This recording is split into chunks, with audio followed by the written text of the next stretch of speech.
Hey everyone, welcome back to Corporate Decoder, the place where we unwrap the complexities of the business world. And today we will dive deep into a fascinating SEC filing that reveals some interesting financial stories and maybe even a few corporate dramas that unfolded behind the scenes.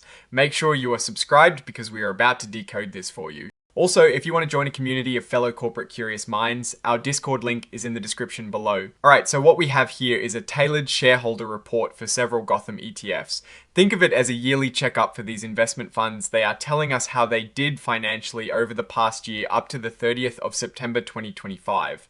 We get to see not just their wins and losses, but also what impacted their performance and importantly where your money was actually invested. It is a deep dive into the money management world. First off, let's talk about costs for every $10,000 invested in the Gotham Enhanced 500 ETF. The cost came out to be $54. That is about 0.50% of your investment. Similarly, for the Gotham 1000 Value ETF, it was $51 for $10,000, which is also 0.50%. The Gotham Short Strategies ETF, however, was more expensive, costing $129 for that same $10,000 investment, or 1.35%.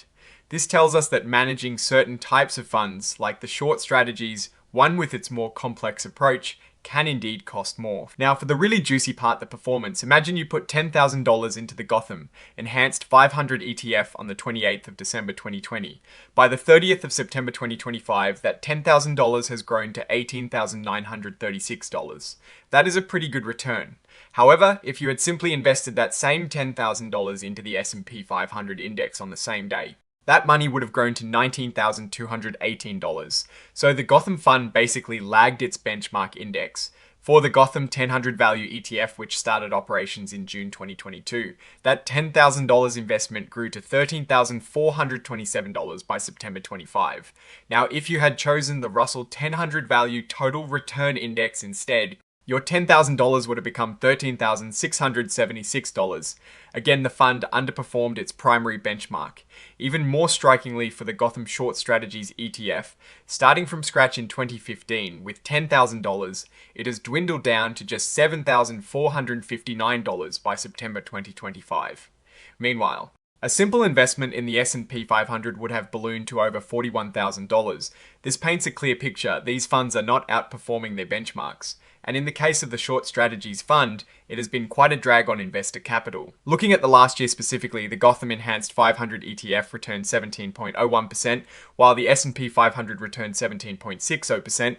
The Gotham 1000 Value ETF saw a 5.62% return for the year, but its benchmark, the Russell 1000 Value Index, returned 9.44%. For the Gotham Short Strategies ETF, it was a tough year, returning a negative 9.47%, while its inverse benchmark actually lost less at negative 8.95%.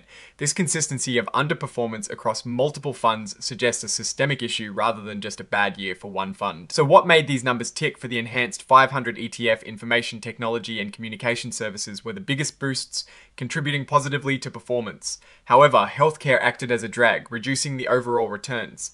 Digging into individual stocks, Nevada Edia Corporation was a top contributor, and Alphabet Inc. also helped. On the flip side, Merck & Co. Incorporated and United Health Group Incorporated were the biggest detractor stocks.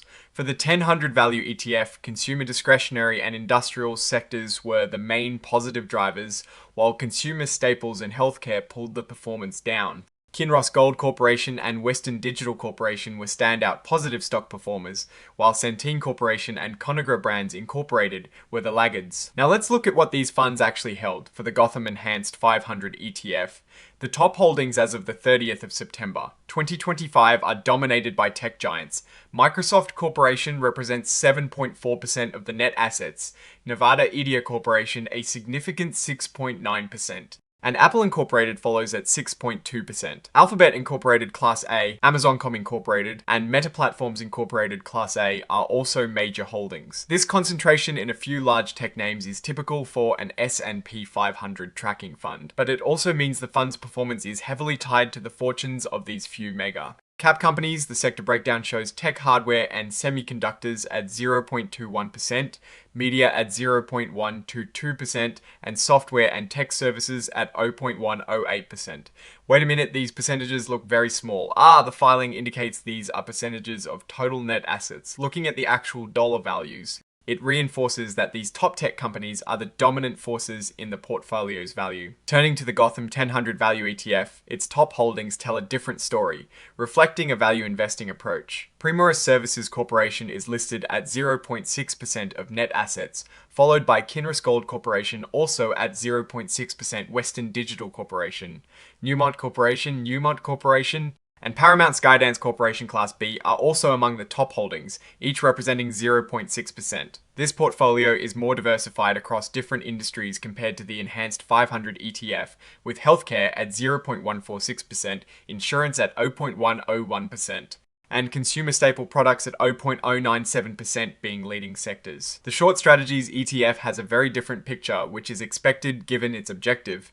The sector breakdown indicates software and tech services at 0.142%, healthcare at 0.123%, and tech hardware and semiconductors at 0.109% as the top long positions. However, the report explicitly states that the sector breakdown and top 10 holdings are of the long positions only and do not include the underlying reference securities that are held via swap, both long and short. The top 10 holdings listed are APA Corporation, Antara Resources Corporation, Analog Devices Incorporated, Five Below Incorporated, Ciena Corporation, Micron Technology Incorporated, Pfizer Incorporated, SoundHound AI Incorporated Class A, HF Sinclair Corporation, and Keysight Technologies Incorporated, all at around 0.5 to 0.6%. This fund is clearly using derivatives like swaps to achieve its short exposure, which introduces a whole new layer of risk and complexity. Now let's look at some changes within the funds. Effective the 1st of August 2025, US Bancorp Fund Services LLC, known as Global Fund Services, is no longer serving as the sub-administrator for these funds. This sounds like a routine change in administrative support, but it is always worth noting when key service providers change. The filing also includes details about the fees paid to the auditors, Tate, Weller and Baker LLP for the Gotham Enhanced 500 ETF and Gotham 1000 Value ETF. Audit fees were around $13,500 for the fiscal year ending September 2025, and tax fees around $2,750. For the Gotham Short Strategies ETF, audit fees were $13,500 for 2025, but notably higher at $23,425 in the previous year. Tax fees were $2,750. This jump in audit fees for the Short Strategies fund might indicate more complex accounting work was needed that year. Diving deeper into the Gotham 1000 Value ETF's investments as of September 2025, we see a diverse portfolio, for example. In the banking sector, they held stocks like Bank of America Corporation, and in consumer discretionary products, a wide range including Aptiv plc, Ford Motor Company, and Tesla Incorporated. The healthcare sector shows investments in companies like Amgen Incorporated, Baxter International Incorporated, and Bristol Myers Squibb Company. This detailed breakdown is crucial for understanding exactly where the fund's various investments lie sector by sector. For the Gotham Enhanced 500 ETF, the schedule of investments confirms that tech giants dominate. For instance, under software and tech services, Microsoft Corporation stands out immensely with a value of $47,354,615. And Nvidia Corporation is listed with a value of $44,071,502. Under tech hardware and semiconductors, Apple Incorporated is a massive holding at $39,833,553.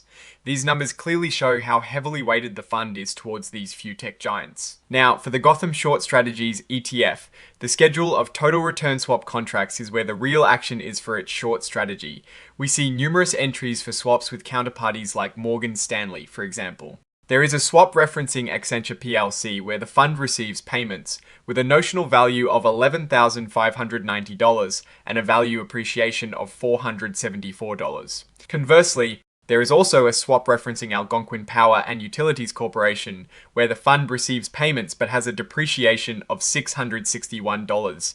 Reading through this entire section gives us a sense of the fund's complex derivative positions that are crucial to its strategy. Looking at the combined statements of assets and liabilities for September 2025, the Gotham Enhanced 500 ETF is the largest at over $638 million in net assets, followed by the Gotham 1000 Value ETF at about $207 million.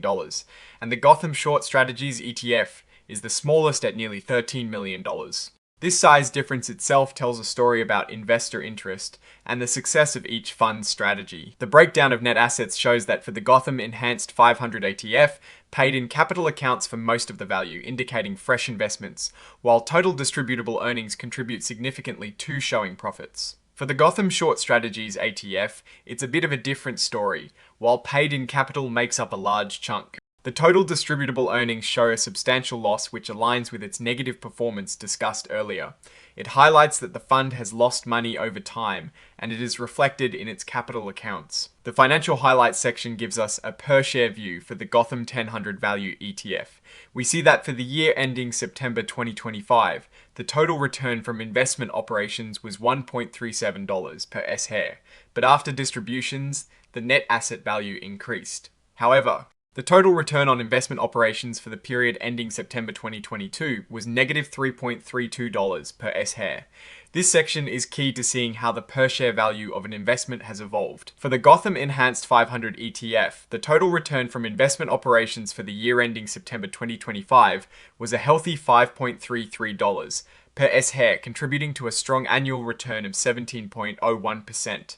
However, in 2022, it had a negative total return from operations of $3.36 per S-share and an annual return of negative 14.62%. This clearly shows the market's ups and downs impacting even the more established funds like this one. And for the Gotham Short Strategies ETF, the financial highlights are quite stark. The total return for the year ending September 2025 was a negative 9.47%, reflecting the negative net realized and unrealized gain or loss per S-share of 80 cents back in 2022.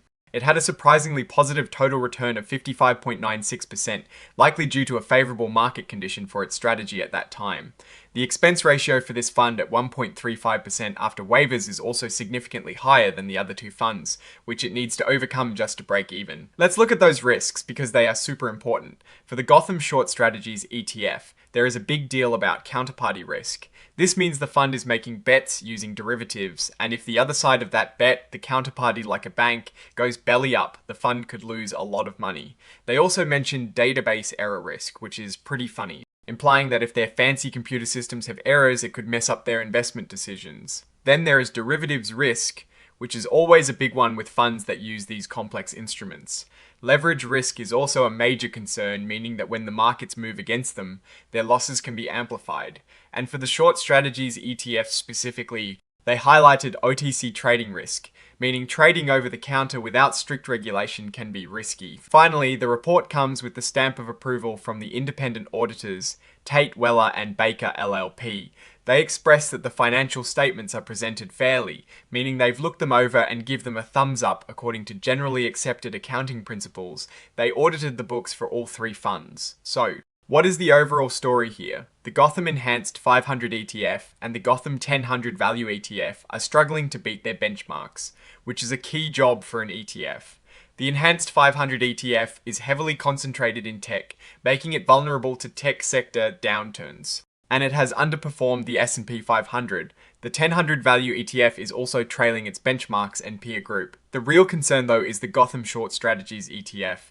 Its long-term performance is deeply negative, a significant loss for investors. While it has complex strategies involving derivatives and leverage, the consistent underperformance raises serious questions about its ability to deliver on its objective of capital appreciation, and especially positive returns in down markets. The high costs associated with this fund also eat into any potential gains.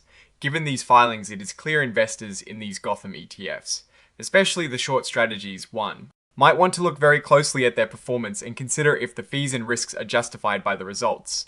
The direction for the enhanced 500 and 1000 value funds needs a serious reevaluation to try and match their benchmarks, while the short strategies fund appears to be in a perpetual uphill battle. Do not invest based on a single video, but use this as a starting point to do your own research. Alright, that is our deep dive into these Gotham ETF filings. What do you think about their performance and strategies? Drop your thoughts in the comments below. If you found this breakdown helpful, make sure to smash that like button and subscribe for more corporate financial insights. And don't forget to join our Discord community, linked in the description for ongoing discussions. Thanks for watching, and we will see you in the next episode of Corporate Decoder.